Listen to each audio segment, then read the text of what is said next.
नमस्ते दोस्तों, मैं श्री ज्योति आज की बात में आप सबका स्वागत करती हूँ। आइए आज की बात कर लेते हैं। आज बड़ा ही अच्छा दिन है, अच्छी तिथि है। आज अमावस्या तिथि है और आज की खास बात है, आज सूर्य ग्रहण है जिसके बारे में मैं विस्तार से बताऊंगी। वास्तु से शुरू करते हैं, उसके बाद आज की खास बात, खास उपाय और कृष्ण कथा में थोड़ा सा ज्ञान लेने की कोशिश करेंगे। आप अंत तक बने रहिए और लाभ उठाइए। वास्तु की बात करें तो उत्तर पूर्व में फर्श का रंग कैसा होना चाहिए?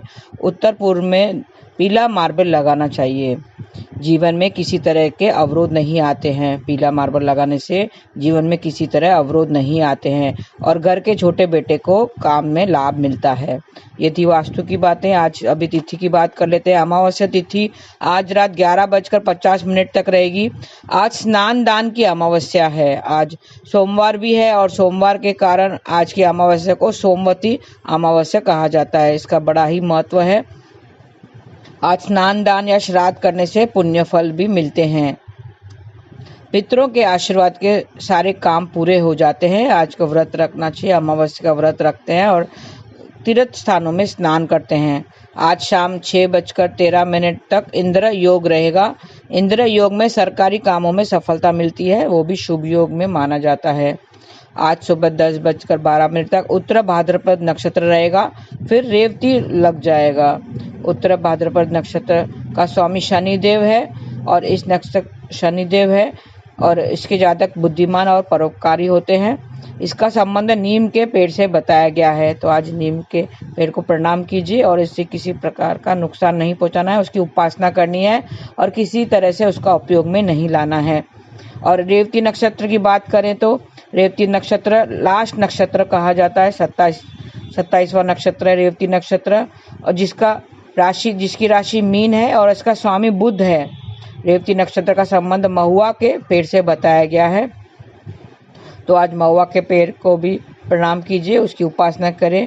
और उत्तर भाद्रपद नक्षत्र और रेवती नक्षत्र दोनों पंचक नक्षत्र हैं। ये लास्ट के 2 पंचक नक्षत्र हैं। मैंने बताया था पंचक 5 दिन के होते हैं। 5 दिन के होते हैं और ये चौथा और 5वां नक्षत्र है।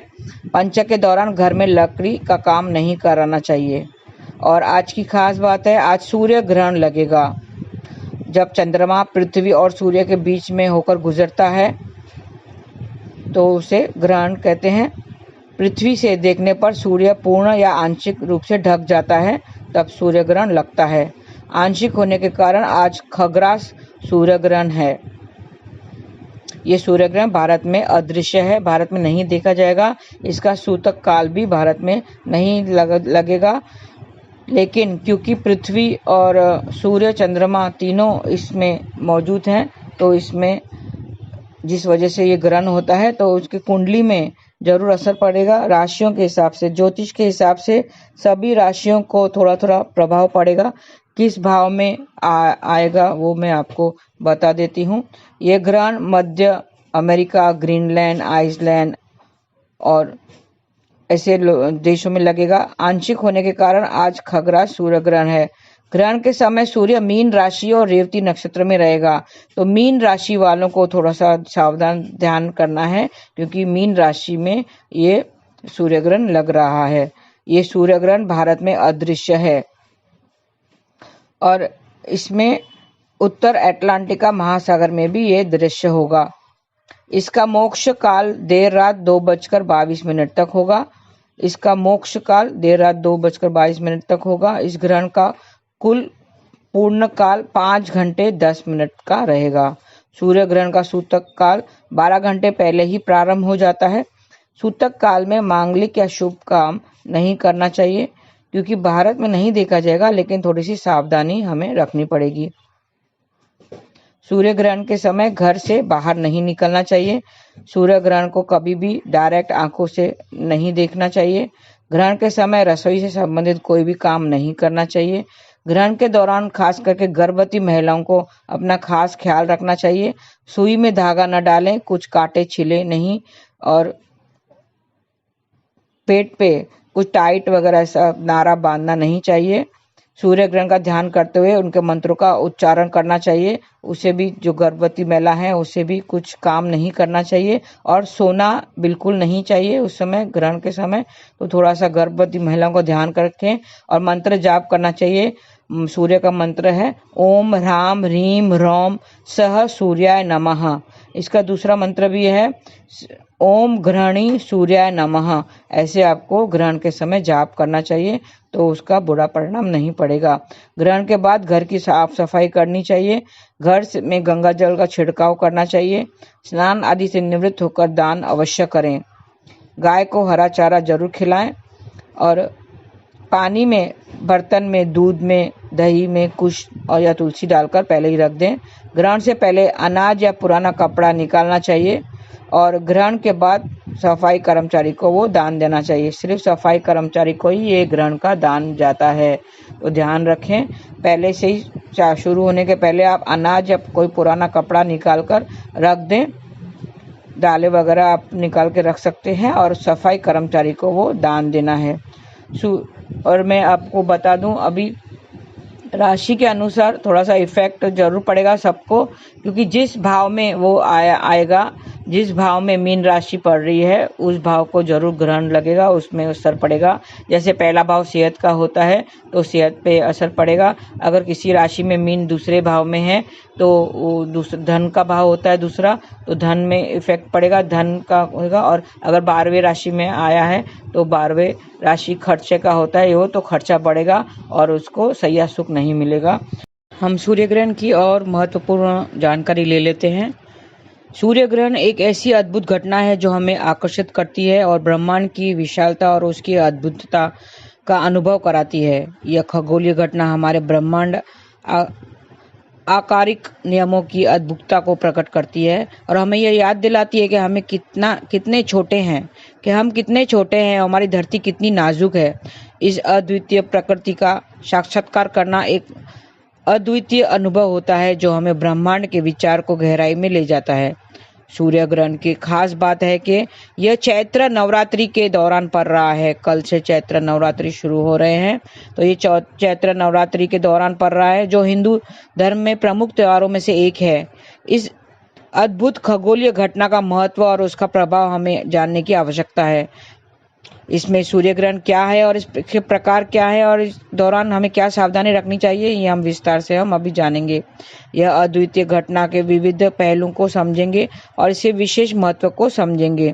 सूर्य ग्रहण का समय चैत्र नवरात्रि के दौरान 8 अप्रैल को रात 9:12 पर लग रहा है, जो 9 अप्रैल सुबह 2:22 तक रहेगा।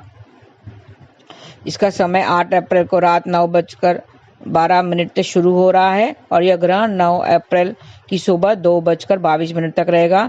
ये ग्रहण चैत्र नवरात्रि के दौरान हो रहा है, जो 9 अप्रैल से आरंभ हो रहे हैं। जबकि सूर्य ग्रहण का प्रभाव भारत के महसूस नहीं होगा, इसके लिए यह ग्रहण केवल उत्तरी अमेरिका जैसे क्षेत्रों में ही देखा जा सकेगा। इस ग्रहण के पड़ने के बाद भारत में नवरात्रि की पूजा पर इसका कोई असर नहीं होगा, क्योंकि यह सूर्य ग्रहण भारत में दिखाई नहीं देगा, तो खास डरने की बात नहीं है। सूर्य ग्रहण के समय पर धर्म ग्रंथों में विभिन्न रीति रिवाज के अनुसार लोग विशेष पूजा पाठ करते हैं, ताकि इसका असर को शांति और सुख के रूप से अनुभव कर सके।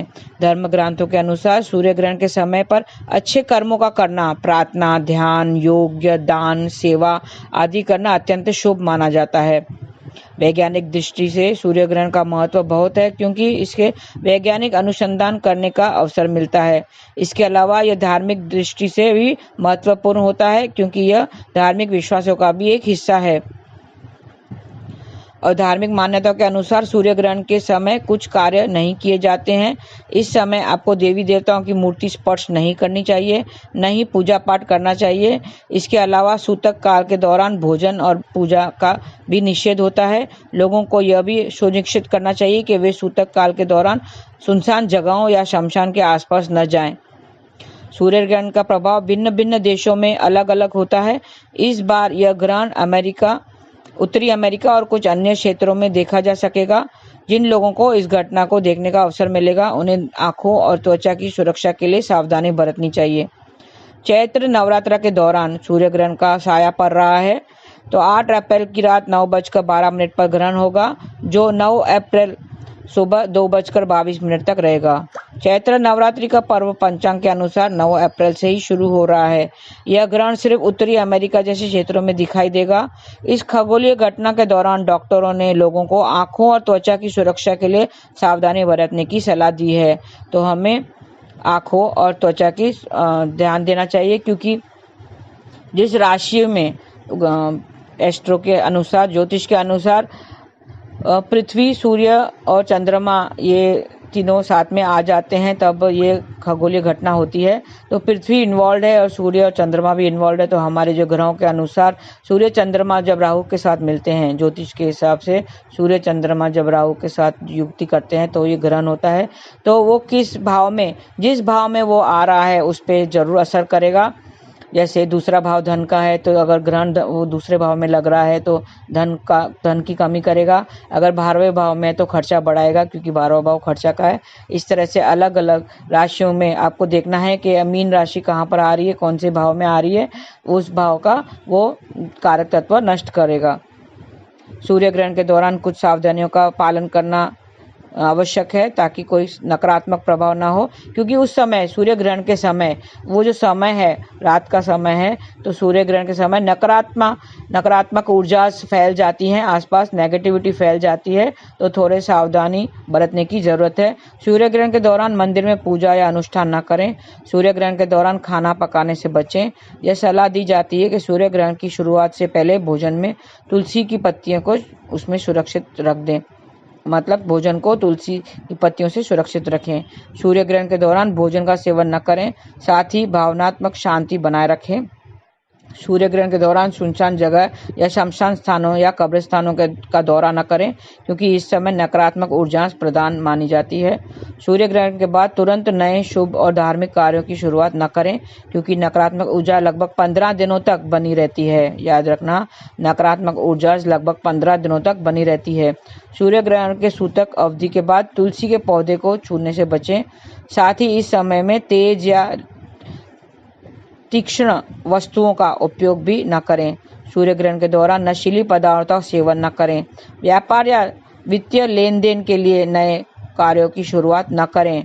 याद रखें, व्यापार में या नया लेन देन के नए कार्यों की शुरुआत न करें। ध्यान, जप और ध्यान जैसी धार्मिक गतिविधियों को बढ़ावा दें। सूर्य ग्रहण के दौरान अन्य लोगों के साथ द्वारा की जाने वाली गतिविधियों में भाग न लें। ग्रहण का सूतक लगने ही देवी देवताओं की मूर्ति स्पर्श न करें और न ही पूजा पाठी करें। सूतक लगने से पहले भोजन पका लें और फिर भोजन, पानी, दूध, दही जैसे चीज़ों में तुलसी का पत्ता या दूर्व भी डाल सकते हैं। और उस ग्रहण के पहले मैंने बताया कि कपड़ा और कुछ अनाज आप साइड में निकाल के रख दीजिए, और सूर्य ग्रहण खत्म होने के बाद उसको किसी सफाई कर्मचारी को दान दे दें। किन देशों में ये लग रहा है? कनाडा, उत्तरी अमेरिका, मध्य अमेरिका, दक्षिण अमेरिका, पश्चिमी Europe, Pacific, Mexico, Atlantica, Costa Rica, Cuba, Ireland, Dominica, Jamaica, इन सब में लग रहा है। तो आपको थोड़ा सा ध्यान देना है। सूर्य ग्रहण जब तक होता है तो उसके 12 घंटे पहले सूतक लग जाता है, लेकिन यह नियम केवल उस समय के लिए लागू होता है जब ग्रहण देखा जा सकता है, क्योंकि यह भारत में नहीं देखा जा सकेगा तो सूतक का काल मान्य नहीं होगा। 8 अप्रैल को भारत में होने वाला सूर्य ग्रहण दिखाई नहीं देगा, इसके लिए उसका सूतक काल भी लागू नहीं होगा। ग्रहण के समय लोगों को ध्यान रखना चाहिए कि उन्हें इस अवधि में धार्मिक क्रियाएं नहीं करनी चाहिए और विशेष रूप से आंखों और त्वचा की सुरक्षा का ध्यान रखना चाहिए। तो ये थी सूर्य ग्रहण की बातें। क्योंकि सभी राशियों पे इफेक्ट करेगा तो थोड़ा सा ध्यान रखें। सर को कवर करके रखें, सर पे वाइट टोपी वगैरह पहने रखें, और आंखों से वो ग्रहण नहीं देखें, नंगी आंखों से वो ग्रहण नहीं देखें। आइए तो कृष्ण कथा में थोड़ा सा हम ध्यान दे देते हैं, थोड़ी सी बात कर लेते हैं। लोग कहते हैं कि हर एक को लगता है कि मैं ज़्यादा दुखी हूँ। थोड़ा समझने की बात है, ये काल्पनिक घटनाएं हैं, थोड़ा सुन लेते हैं, समझ लेते हैं। हर एक को लगता है कि मैं दुखी हूँ, मेरा सामने वाला जो है सुखी लगता है, इसको देखो तो वो सुखी है, उसको देखो तो वो सुखी है, मैं ही क्यों दुखी हूँ, भगवान ने मुझे ही क्यों ज़्यादा दुख दिया है। बाकी सब सुखी लगते हैं, मेरे दुख ज़्यादा है, दूसरों का कम है। सामने वाले को लगता है कि उसका दुख ज़्यादा है और मेरा दुख कम है, सामने वाले को भी वही लगता है, तो वो खुश है, मैं खुश नहीं हूँ।